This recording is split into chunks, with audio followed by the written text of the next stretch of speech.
Good morning dear students. आजच्या आपल्या मराठीच्या लेक्चरमध्ये आपण मागील लेक्चरमध्ये आपला लेसन नंबर 8 ऊर्जा शक्तीचा जागर हा लेखक डॉक्टर रघुनाथ माशेलकर ह्यांनी जो पाठ आपल्याला दिलेला आहे त्याचा उर्वरित भाग जो आहे तो आज आपण आजच्या लेक्चरमध्ये पाहणार आहोत. अपेक्षा आहे सर्वांनी पुस्तकं उघडलेली असतील, हातात पेन्सिल नक्कीच असेल. तर आपण आपल्या पाठाच्या उर्वरित भागाला सुरुवात करीत आहोत. तत्पूर्वी थोडीशी झालेल्या भागाविषयी पुन्हा एकदा उजळणी की डॉक्टर माशेलकर ह्यांनी आपल्या लहानपणी किंवा आपल्या बालपणी आपली शाळा, आपली आई, आपले शिक्षक या सर्वांच्या आठवणी पुन्हा एकदा जागृत करून आपल्यासमोर नवीन संदेश ठेवलेला आहे. किती हलाखीच्या अडचणीच्या संकटांना तोंड देत, अडचणींना सामोरे जात त्यांनी आपलं शिक्षण पूर्ण केलेलं आहे. आणि हे शिक्षण पूर्ण करण्यासाठी त्याची आई, त्याचे मामा आणि त्याचे शिक्षक ह्यांनी त्याच्यावर कसे संस्कार केले याविषयी देखील ते सांगत आहेत. अतिशय खडतर प्रवासातून मार्ग काढत त्यांनी आपला हा प्रवास वैज्ञानिकाचा किंवा सायंटिस्ट बनण्याचा प्रवास पूर्ण केलेला आहे. तेव्हा कठीण परिस्थिती आली किंवा दुःखाचे प्रसंग आले, संकट आले म्हणून घाबरून न जाता, न डगमगता आपण धैर्याने आपला प्रवास करत राहा. आपला अभ्यासात आपण नियमितपणा ठेवा. एक दिवस तुम्ही प्रगतीच्या शिखरावर नक्कीच पोहोचाल असं डॉक्टर रघुनाथ माशेलकर इथे संदेश स्वतःच्या अनुभवातून तुमच्यासमोर ठेवत आहेत. आपण आपल्या उर्वरित भागाला सुरुवात करूया. अखेर युनियन हायस्कूलमध्ये मला प्रवेश मिळाला आणि माध्यमिक शिक्षणाचा पुढील टप्पा सुरू झाला. अनेक अडीअडचणीतून मी जमेल तेवढा अभ्यास करत होतोच, पण त्या छोट्याशा खोलीतील जागा अपुरी पडायची.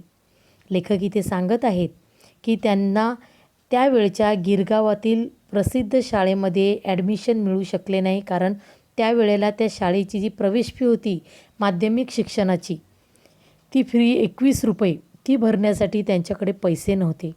परंतु एका चांगल्या बाईने जी त्याच्या आईच्या ओळखीची होती तिने ते पैसे भरण्यास मदत केली आणि लेखकाचा पुढील शिक्षणाचा टप्पा सुरू झाला. परंतु तोपर्यंत गिरगावातील त्या शाळेतील प्रवेश किंवा ॲडमिशन बंद झालेले होते.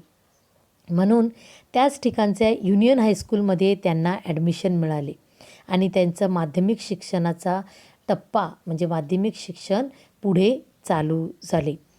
त्या देखील त्यांना अनेक अशा अडचणी येत होत्या आणि त्या सगळ्या अडचणीतून मार्ग काढत जेवढा जमेल तेवढा ते आपला अभ्यास प्रयत्न अगदी प्रामाणिकपणे करत होते.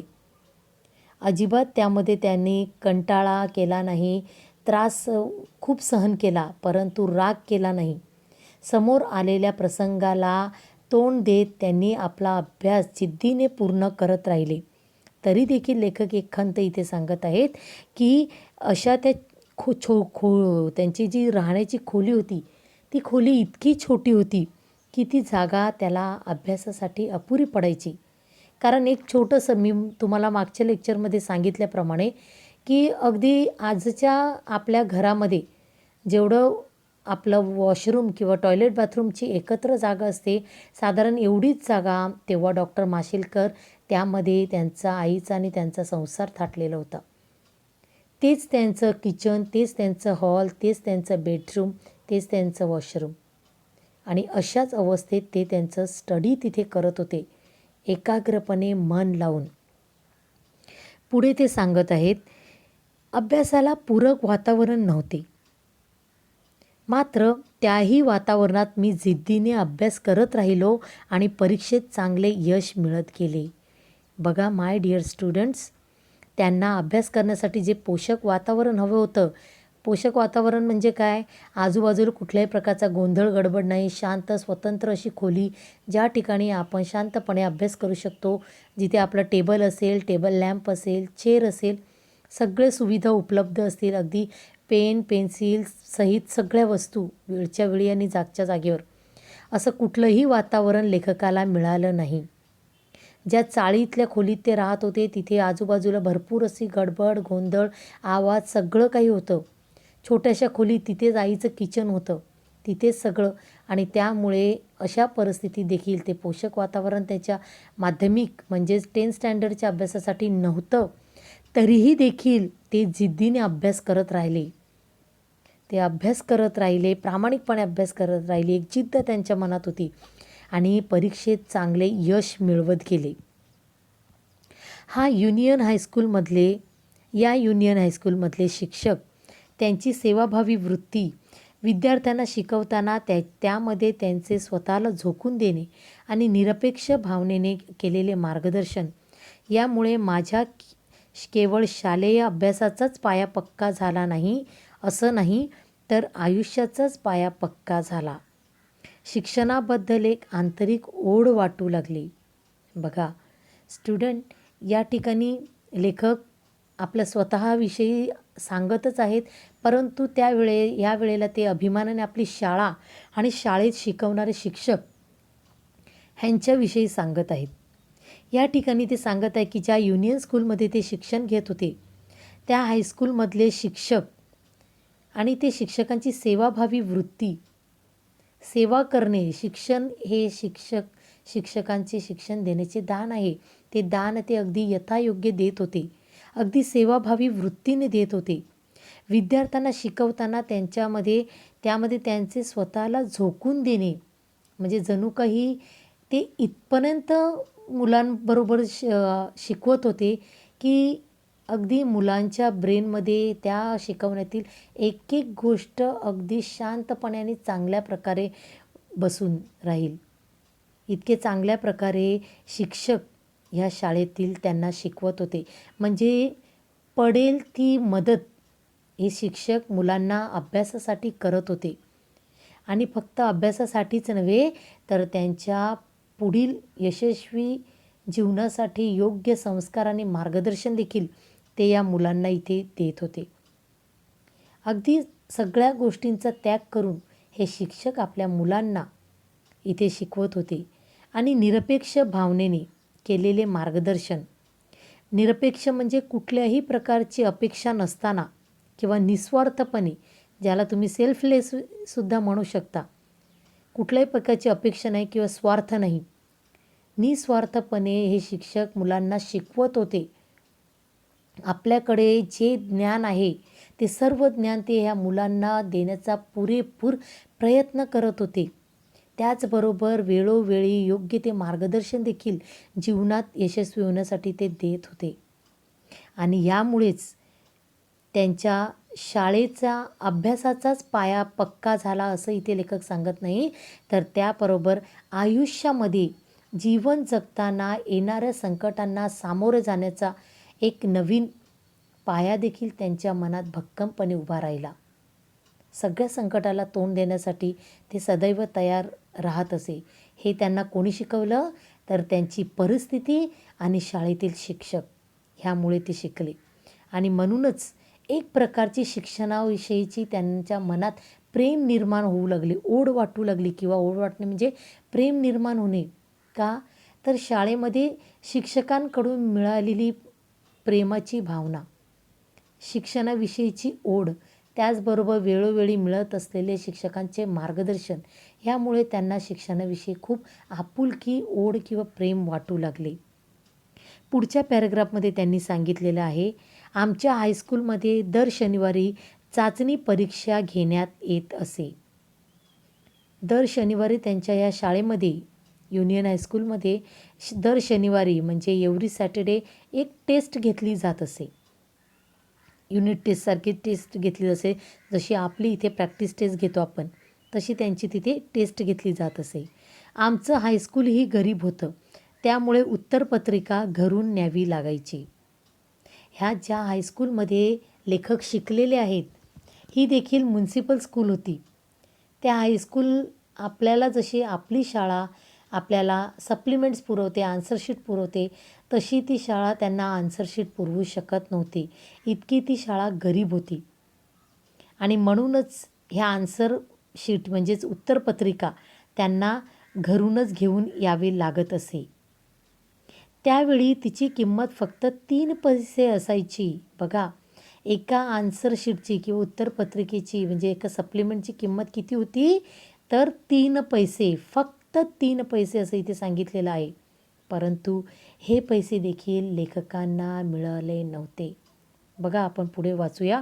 आपल्याला कदाचित पटणार नाही, पण तेव्हा दर आठवड्याला हे 3 पैसे उभे करताना देखील माझ्या आईच्या डोळ्यात पाणी उभं राहायचं. आज आपण 5 रुपये 10 रुपयाची किंमत करत नाही. सहज एखाद्या गाडीवाल्याला देऊन वडापाव घेतो. अगदी 10 रुपये, आईवडिलांनी कमावलेले 10 रुपये.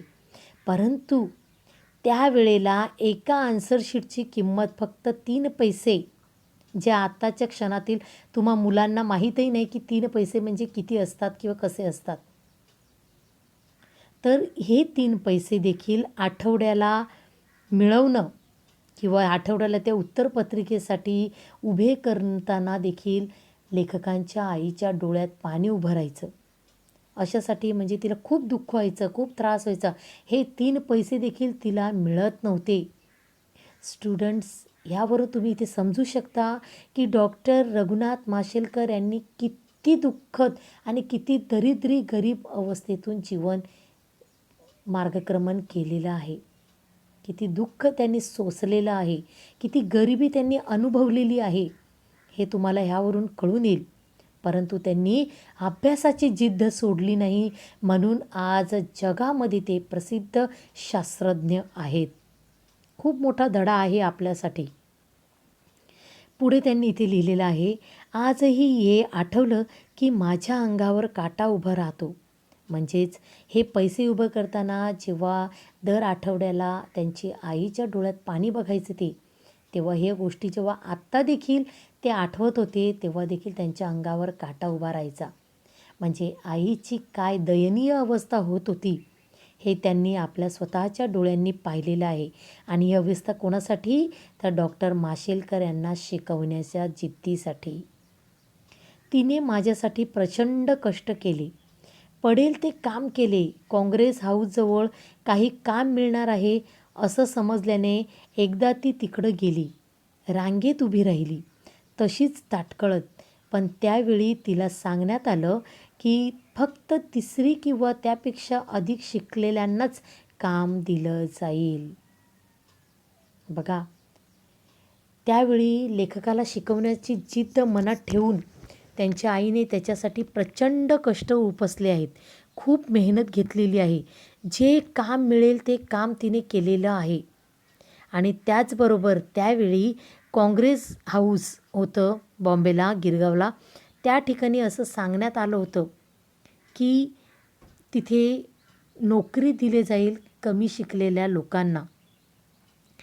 परंतु आणि हे जेव्हा तिला समजलं तेव्हा ती त्या ठिकाणी गेली, नोकरी मिळेल या आशेने रांगेत उभी राहिली. इतर बरेच लोक उभी राहिले, तशी तिने देखील त्या रांगेत उभी राहिली नोकरी मिळण्याच्या अपेक्षेने. आणि खूप तासनतास जवळजवळ पूर्ण दिवस ती तशीच ताटकळत उभी राहिली. भूक तहान सोसून ती तिथे उभी राहिली, नोकरी मिळेल आणि माझ्या मुलाचं आयुष्य उज्ज्वल होईल या अपेक्षेने. परंतु नंतर तिला असं सांगण्यात आलं की फक्त 3री, इयत्ता 3री म्हणजे 3rd स्टँडर्ड शिकलेली आणि त्याच्यावरती किंवा अधिक शिकलेली जे लोकं होती त्यांनाच तिथे काम दिलं जाईल. हे ऐकून अर्थातच ती नाराज झाली, घराकडे मागं वळाली. त्याचवेळी तिनं ठरवलं की मी माझ्या मुलाला खूप शिकवीन, कारण शिक्षणाशिवाय या जगात मान नाही. बघा, त्यांची आई तेव्हा इयत्ता 3री म्हणजे 3rd स्टँडर्ड देखील शिकलेली नव्हती आणि म्हणूनच त्या काँग्रेस भवनाजवळ मिळत असलेली नोकरी तिला मिळू शकली नाही. जेव्हा तिला असं सांगण्यात आलं तेव्हा ती खूप निराश झाली, खूप उदास झाली आणि आपल्या घरी परत आली, अगदी नाराज होऊन. आणि त्याच वेळी तिने मनात पक्का निश्चय केला, की काहीही झालं तरी चालेल, पण मी माझ्या मुलाला खूप खूप शिकवीन. कारण या जगात शिकल्याशिवाय आपल्याला मान मिळणार नाही. या जगात शिकल्याशिवाय कोणालाही इज्जत मिळत नाही. तेव्हा शिक्षण घेणे, चांगलं शिक्षण घेणे हे आपल्या प्रत्येकासाठी फार महत्त्वाचं आहे.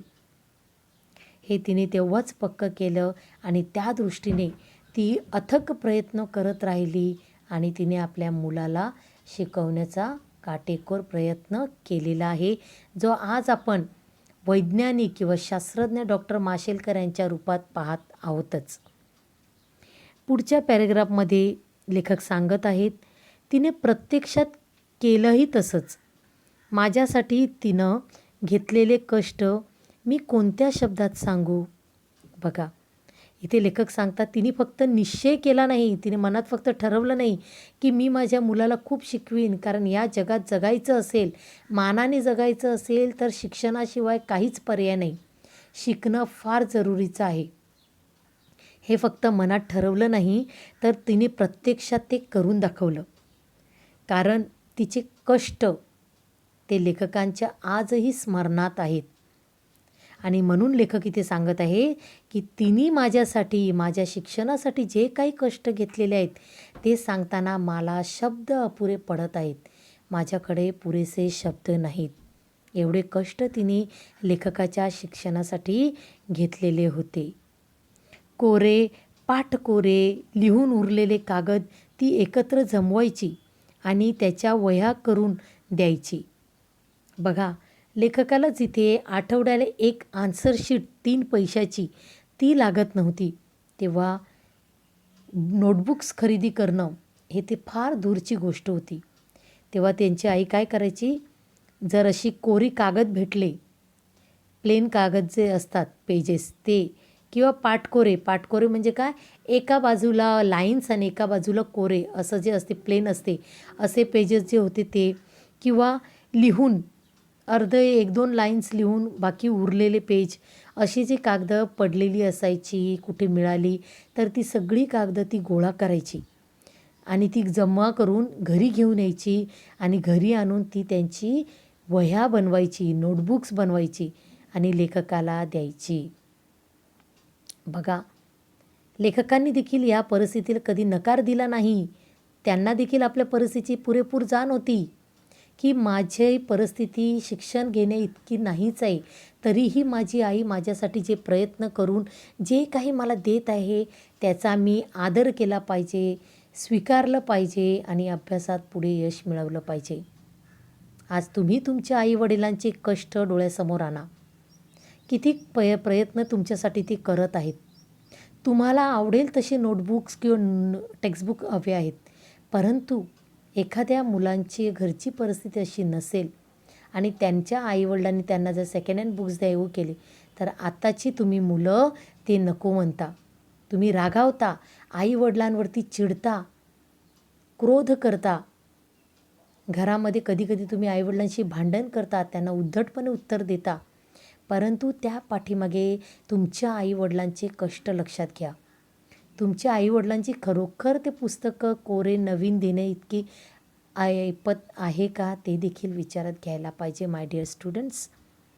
बघा, लेखक माशेलकर इथे ह्या गोष्टी अशासाठी सांगत आहेत की आजच्या परिस्थितीतील ही तुम्ही तरुण मुलं आपल्याला हवे तेच पाहिजे, तेच मिळवून घेणार, त्यासाठी हट्ट करणार, कधीच आईवडिलांचं ऐकणार नाही, आपल्या शिक्षकांचं ऐकणार नाही.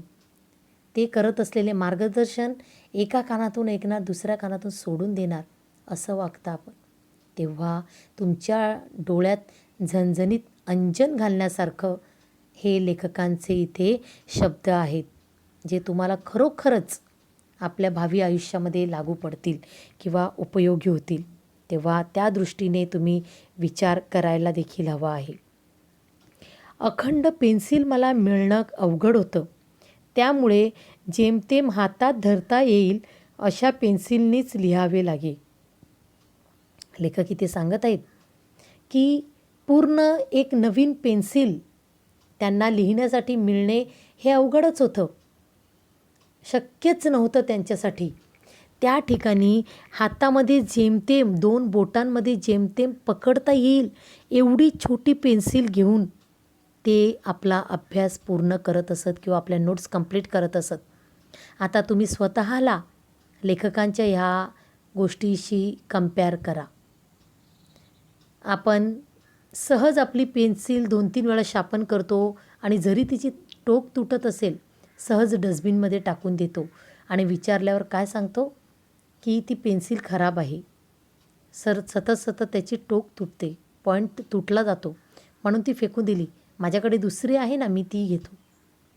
परंतु त्या एक पेन्सिलचं महत्त्व काय आहे हे आपल्या लेखकांच्या या गोष्टीतून समजत आहे. लेखकांना कधीच एवढी पेन्सिल मिळाली नाही. आपण आपल्या बोटापेक्षा जास्त मोठी असलेली पेन्सिल जरी असेल तरी ती आपल्याला छोटी वाटते, आपण फेकून देतो. अर्धवट इंक राहिलेले पेन आपण फेकून देतो, नवीन पेन घेतो. कारण या सगळ्या गोष्टी अगदी सहजपणे तुम्हाला मिळतात. कुठल्याही प्रकारचा त्रास न घेता, कुठल्याही प्रकारचा त्रागा न करता. परंतु ह्या गोष्टी मिळवण्यासाठी तुमचे आईवडील किती कष्ट घेतात ह्याची थोडीशी जाण तुम्ही ठेवली पाहिजे आणि त्यानुसार वागलं पाहिजे किंवा आपल्या वागण्यात बदल केले पाहिजेत, हे लक्षात ठेवा. पुढे ते सांगत आहेत, याच हायस्कूलमध्ये मला भावे सर भेटले. ते आम्हाला भौतिकशास्त्र शिकवत. याच युनियन हायस्कूलमध्ये त्यांना भावे सर नावाचे एक शिक्षक भेटले, ज्यांचा त्यांनी सुरुवातीलाच उल्लेख केलेला होते. त्यांच्यावर अतोनात प्रेम करणारे आणि चांगले संस्काराने त्यांना घडवणारे त्यांचे भावे सर, जोशी सर आणि शिर्के सर ह्यांचे ते खूप उपकार मानत आहेत. त्यांच्यातलेच हे भावे सर. हे भावे सर ह्या युनियन हायस्कूलमध्ये त्यांना भौतिकशास्त्र शिकवत होते. म्हणजे सायन्समधलं फिजिक्स हा विषय त्यांना शिकवत होते. भौतिकशास्त्र म्हणजे फिजिक्स. विज्ञानातील हा विषय शिकवताना त्यांनी केवळ शास्त्र शिकवलं नाही, तर त्या विषयाची गोडी लावली आणि त्याचबरोबर जीवनाचं फार मोठं तत्त्वज्ञान शिकवलं. हा सायन्समधला एक विषय आहे, बरोबर ना? आणि हा विषय शिकवताना लेखक सांगत आहेत की त्यांनी फक्त हा विज्ञानातील किंवा सायन्समधील विषयच शिकवला नाही किंवा भौतिकशास्त्रच फक्त शिकवलं नाही, तर त्या विषयाची आम्हाला अधिकाधिक गोडी कशी लागेल, हा विषय आमचा अधिकाधिक चांगला कसा होईल आणि त्याचबरोबर जीवनाचं तत्त्वज्ञान, जीवन जगण्याचं तत्त्वज्ञान म्हणजे फिलॉसॉफी. तत्त्वज्ञान म्हणजे काय? फिलॉसॉफी. ती देखील आम्हाला त्यांनी या सायन्सच्या माध्यमातून शिकवलेलं आहे. लेखक त्यांचे खूप असे उपकार इथे मानत आहेत. पुढील पॅरेग्राफमध्ये ते सांगत आहेत त्यांचा एक अनुभव, एक शाळेतला अनुभव, जो अनुभव त्यांच्या आयुष्य बदलण्यासाठी किंवा त्यांच्यामध्ये दडलेला शास्त्रज्ञ जागा होण्यासाठी उपयोगी पडलेला आहे. आणि तो अनुभव काय आहे तो आता आपण बघणार आहोत. एके दिवशी शाळेत त्यांनी एक प्रयोग करून दाखवला. कोणी? भावे सरांनी. एक दिवस शाळेत भावे सरांनी एक प्रयोग करून दाखवला, एक्सपेरिमेंट. भिंगाच्या सहाय्यानं सूर्यकिरणाची शक्ती कागदावर एकत्र केल्यास कागद जळतो हे त्यांनी दाखवलं आणि माझ्याकडे बघून म्हटले, माशेलकर, तुमची ऊर्जाशक्ती एकत्र करा, काहीही जाळता येईल.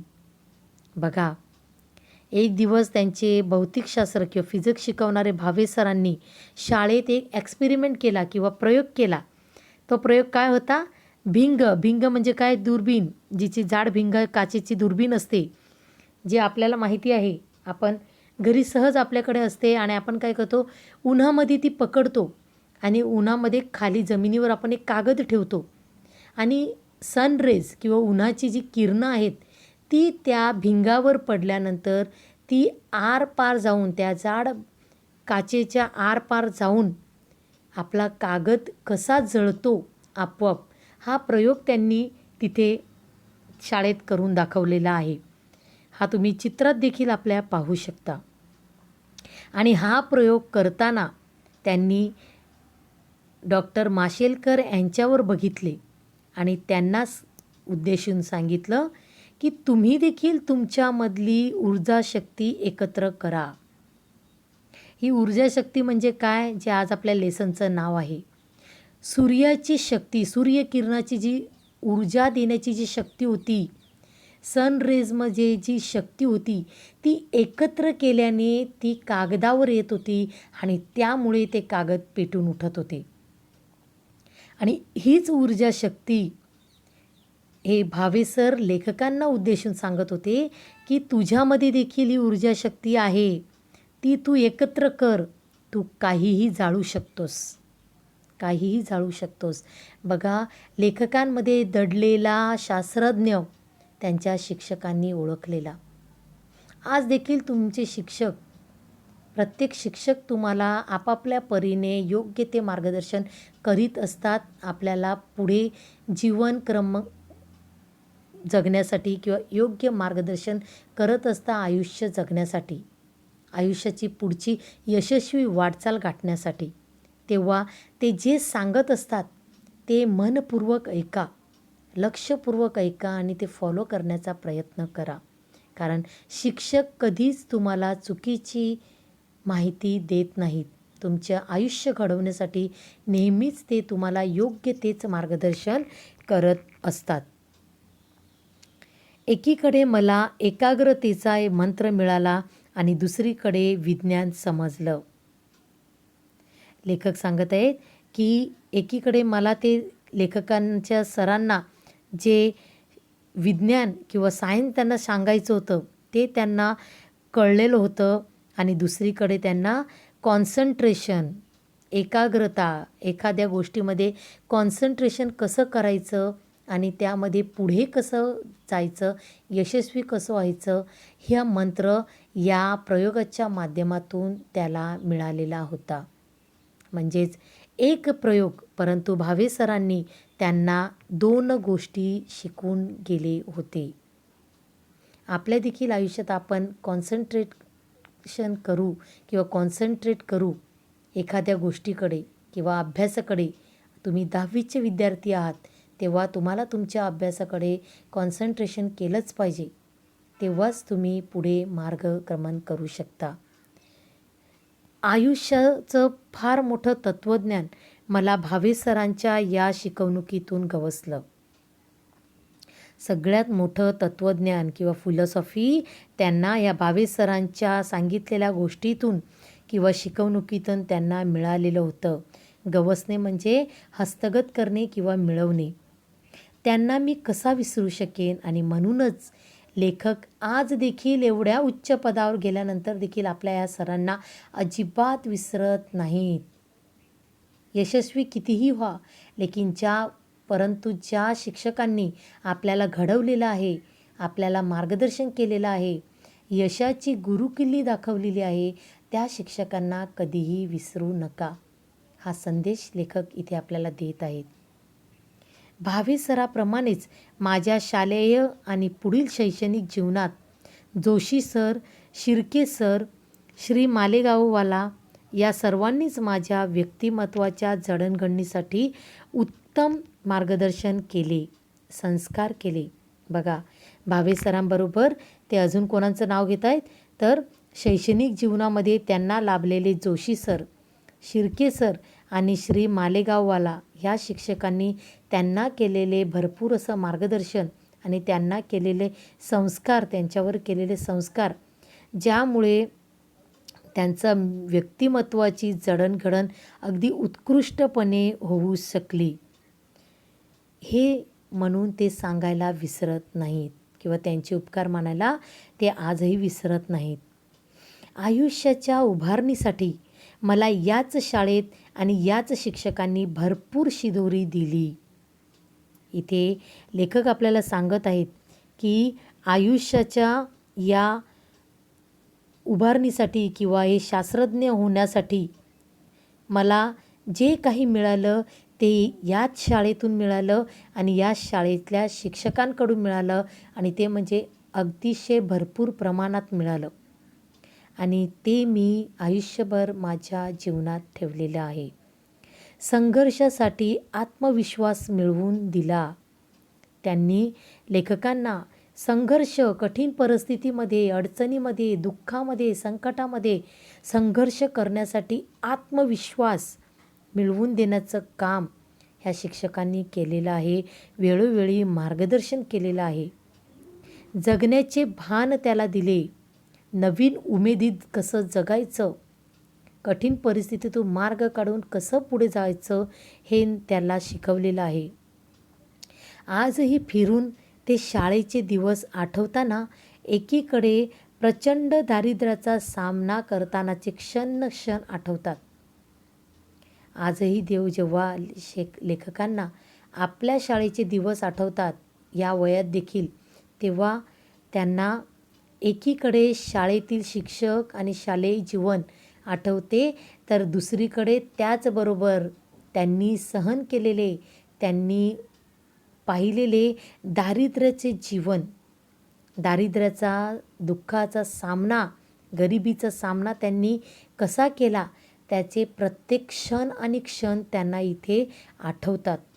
आणि त्याचवेळी माझी आई, माझे शिक्षक, माझी शाळा हे माझे संस्कार केंद्र माझ्या डोळ्यासमोर उभे राहते.